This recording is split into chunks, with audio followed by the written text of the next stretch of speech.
The worth of a civilization can be judged by the place given to women in the society. One of the several factors attached to the greatness of India's ancient culture is the honorable position granted to women. In the early Vedic civilization, women had the same status as men in all aspects of life. We live in a country which glorifies womanhood and motherhood, which upholds women's honor more than literally anything else. We live in a country where over 80% of the population worships goddesses of different kind, from goddess Durga to goddess Lakshmi to goddess Saraswati. According to the statistics of 2020, India has an overwhelming female population of 662.90 million, which is indeed one among the greatest female population. Indian women have successfully marked their presence in diverse and challenging spheres, from science to sports and arts to politics. What an amazing country, right? Proud? Let's better not get into conclusions so fast. If this is the version you have been hearing about, sorry to say, you're still under the veil of ignorance. Come, let's have a glimpse into the reality.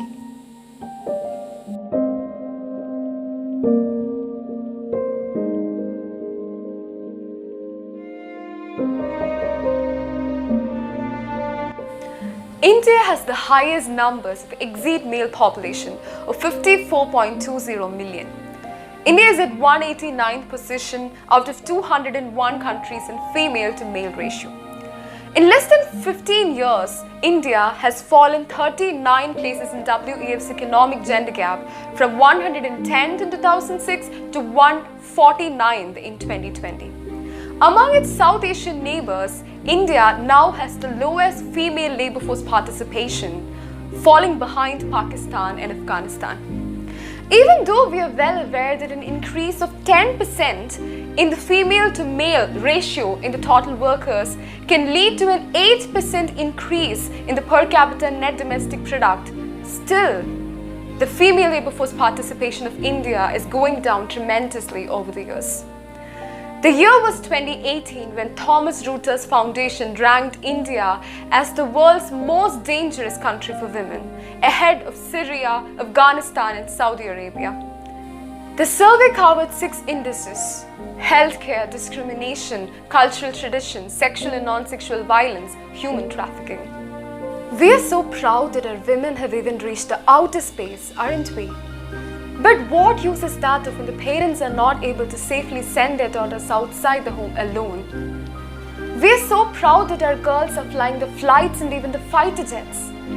But what use is that when period stigma is still holding women back in India?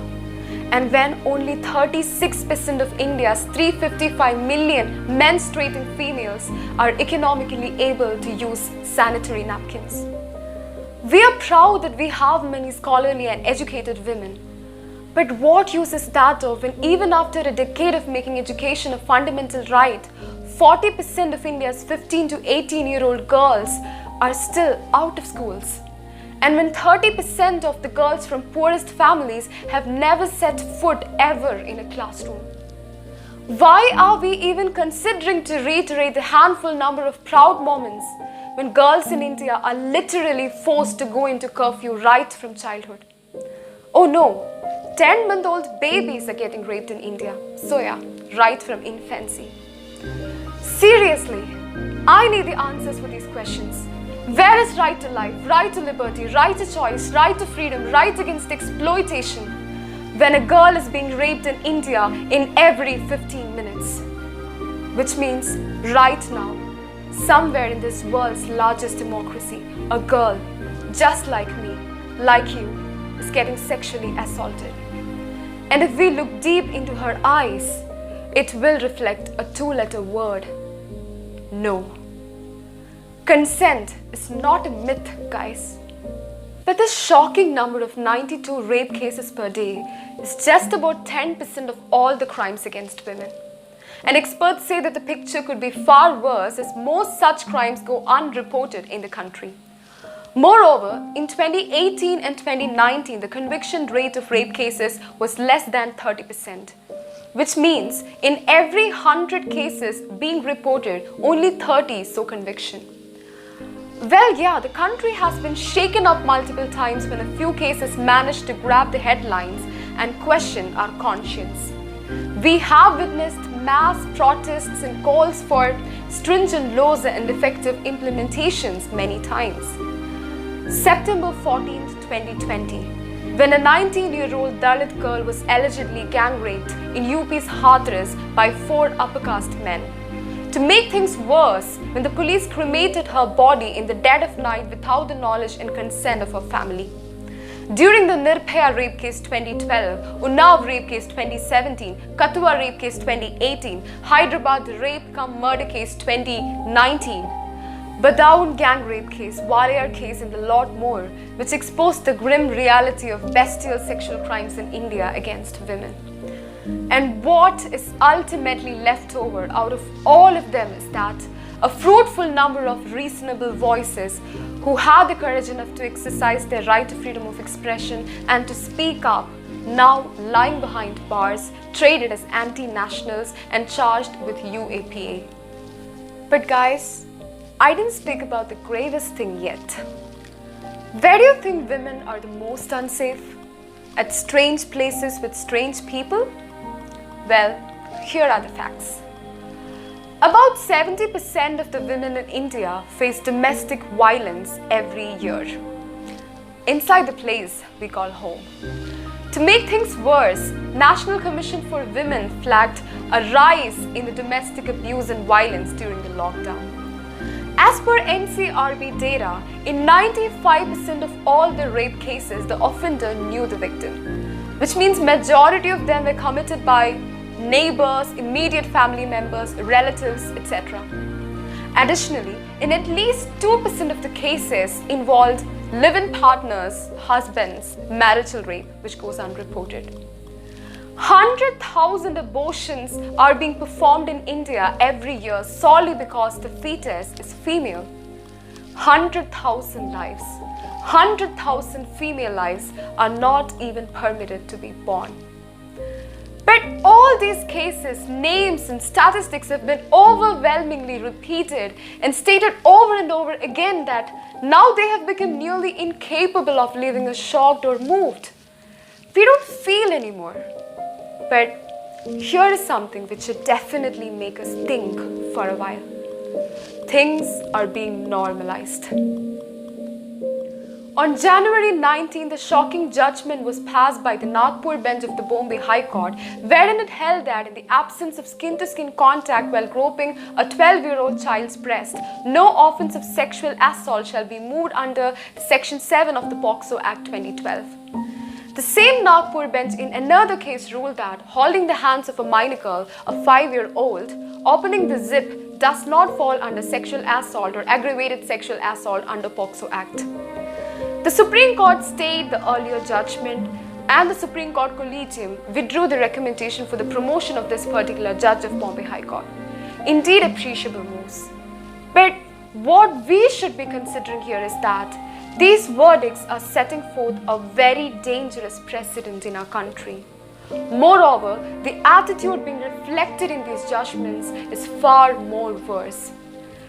According to the verdict, taking the child away into the accused's house, trying to remove her salwar, groping a 12-year-old child's breast, locking her in a room when she cried loud, is not a sexual assault under POCSO. And the attitude being reflected here is that, see, these are just a few among many other similar incidents. This is just a normal thing. There is nothing strange or unusual about this as if to qualify enough to be treated as a sexual assault. And the accused didn't do a harsh crime when compared to the stringent nature of the punishment. This is what is terrifying. Treating strange, unusual, intolerable events including abuse of minor girls as usual, casual, normal events. This may not be a lone incident in terms of numbers, but if the real intensity of this incident is to be recognized, we definitely have to leave behind the gross insensitivity of Indian jurisprudence, which looks at a crime from the male aggressor's point of view instead of looking through the eyes of the woman or the victim. What effect does an act with sexual intent have on the life of the victim, more so in the case of a child? Let's please think about what that 12-year-old child might have felt. This incident is for sure going to leave behind a scar in her childhood. When that 5-year-old child informed her mother that the accused person removed his private part from pants and asked her to come to sleep with him, this incident is for sure gonna haunt that child for the rest of her life. And if we are still normalizing it, we definitely have to change the way we think. Men in India have raped 8-month-old babies and a 100-year-old woman. It's a rape culture in which girls are being told how to dress to avoid inviting trouble and slut-shamed, normalizing male predatory behavior. So, the first step to take is stop normalizing the abnormal. And finally, one last thing. This is a post I came across on Instagram, and this should definitely reach you all. It says, "Dear women, if the men in your life are not sexist, not patriarchal, not misogynistic, is a feminist, respects your boundaries, knows to do the basic household chores, there is absolutely nothing to celebrate it. It's the bare minimum. So here's the final thing. Stop abnormalizing the normal.